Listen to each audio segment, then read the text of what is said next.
Okay, another helpful, hopefully, video for you guys in how to disassemble and reassemble the Stihl FSA 86R, the weed whacker.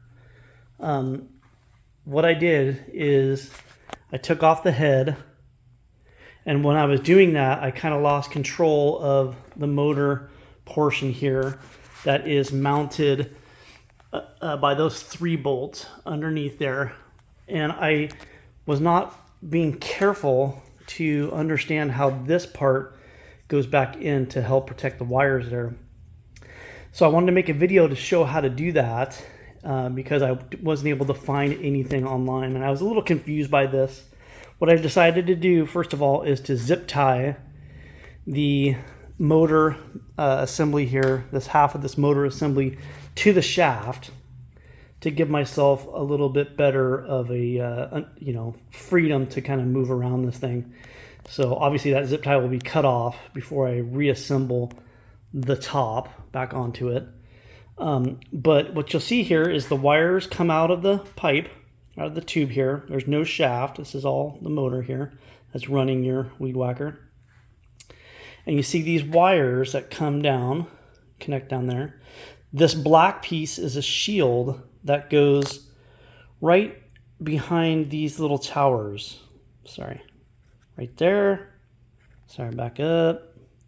And right there. Let me show you how this works. You'll notice on your part that there is some labels here. I'm not sure if you can see it. Yellow, blue, and red. Now you look at your wires, yellow, blue, and red. If they're not in that orientation coming down out of your pipe, then you want to make sure that they are in a relatively untwisted manner, that they're just shooting out of the end of this pipe in that order, because that's how you're going to set the part in there, okay? Now, you'll also notice that there's a kind of an indentation or a cradle, I guess would be a better way to say it, that the pipe, the tube, rests into and kind of has a stop here. The tube, you'll see it'll fit right into that little cradle and will hold nice and snug.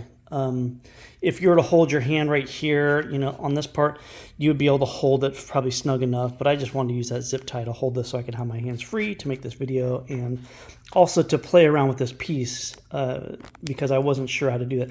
I didn't see any videos online that helped me with this, and so I was fiddling with it earlier and figured this out. So what you do is you take your part and you simply slide it behind those little towers, and you'll see how this separates the wires. Let me see if I got this right here. It'll separate the wires, and it will protect it will set into those little, I'm calling them towers. They're more like I don't know, the moldings for the plastic. Let me put this down here and see what I can do here. So we're looking at getting these side wings back behind there. So you'll see, in order of how they have it listed on the tab here, sorry, yellow, blue, red. You'll see those little indentations back in there. Boom. You see I got each wing over here behind those tabs, and it just simply slides down. It's pretty much buried right now as far as it can go. It's not much. Again, these designs they're really intuitive, very well thought out. And so if you're having trouble with one of the Stihl products, it's probably your fault, because they've made these things so easy to put together.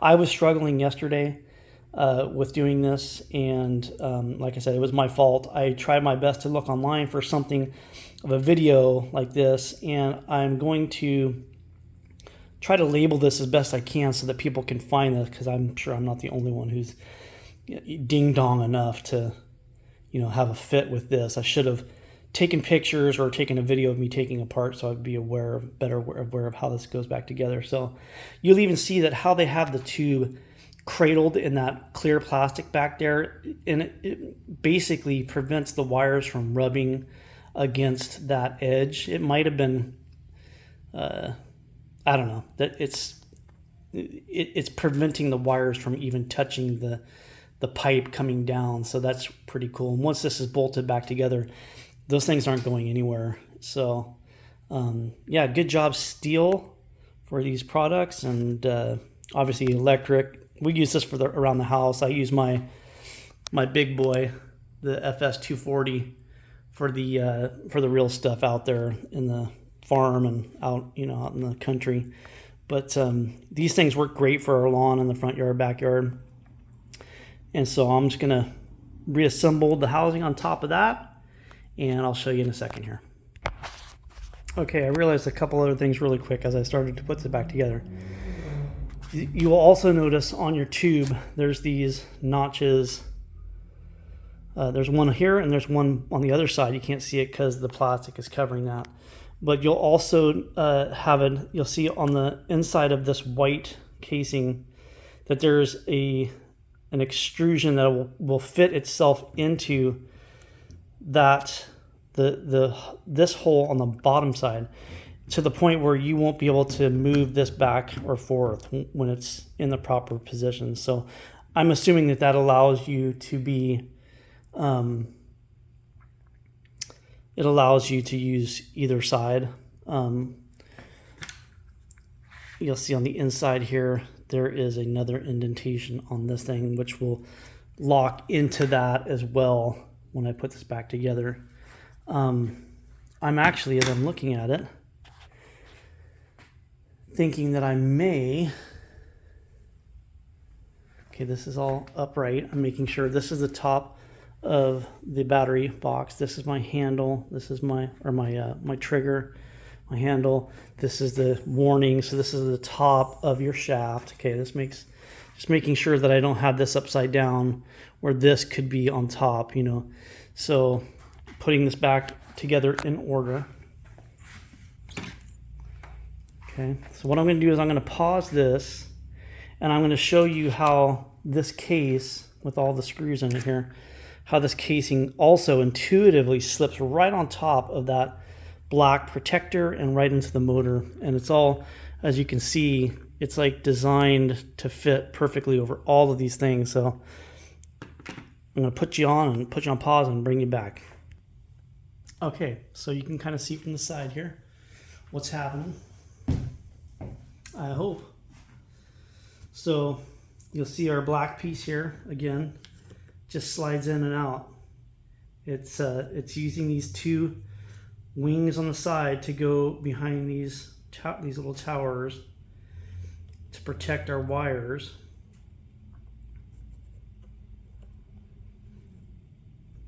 That was the part that I was having the problem with yesterday. And you see it just, from my perspective, it just buries down in there. It's going in maybe about a ½ inch or so. I know probably from this angle you can't see that well. Try to give you a little, maybe a straighter orientation. I'm not sure if that helps or not, but you're going to see here that hopefully these screws won't just fall out. That these sidewalls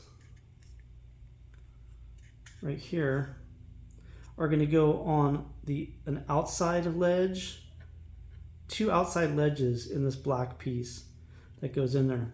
Okay, real simple. You can see them from right here, and I can hopefully do this before I cut my zip tie. But you just line them up with those little ledges there, and it's going to go right on top like that. Okay. Again, there's the screw holes, also the mounting holes that are going to hold that in place. I'm going to go ahead and cut this zip tie and attempt this on camera. All right, so here we go. This is the part I should have been paying attention to yesterday, which I was not. Okay, got our piece in there. Line up our screws here. You'll see it gets kind of loose if I don't do something here with this. And there may be a better way to do this. I'm sure that the people who work on these have their ways. Okay, I've lost my feel on that, so I'm going to pull it back out. Get that back in there. At this point, I'm just going to drop out these screws because I think they're getting in the way.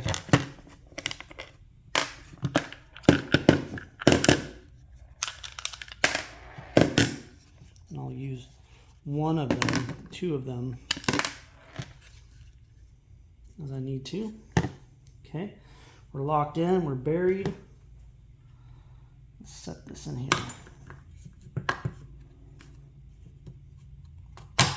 There it goes.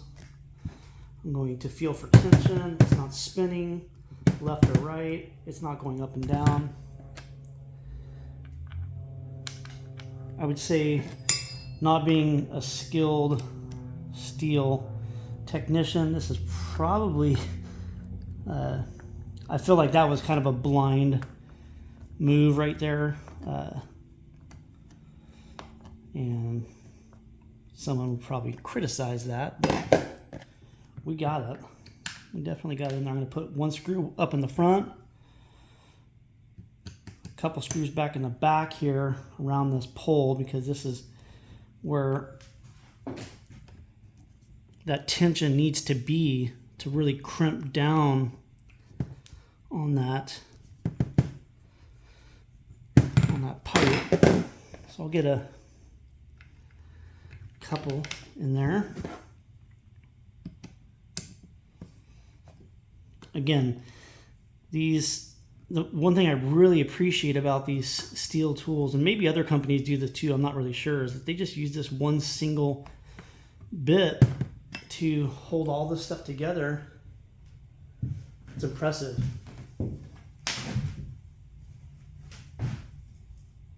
That you can use one tool to take the entire, basically everything that you need to apart. I have not gone deep into the motor on my FS240. I have the handlebar version because I have some back problems, and that thing suspends well off the back, and so I've never gone into the motor of it, but I've been able to take off all the covers and work on the air cleaner, spark plug, to get in there and clean it. I like to get kind of nerdy on how clean stuff is. Use it and then clean it. You know, clean it once or twice a year real good. More than that's not very necessary, but you know, if we're doing some real heavy duty country work, you know, those tools can get messy, so I like to keep the shrouds clean, the protectors clean, and just got some orange spray paint to do the underside of our mower. We have some rocks that flung up, and scarred the underside of our mower. So not crazy tight. I'm not torquing these by any means. I'll also show you the protective cover for that part.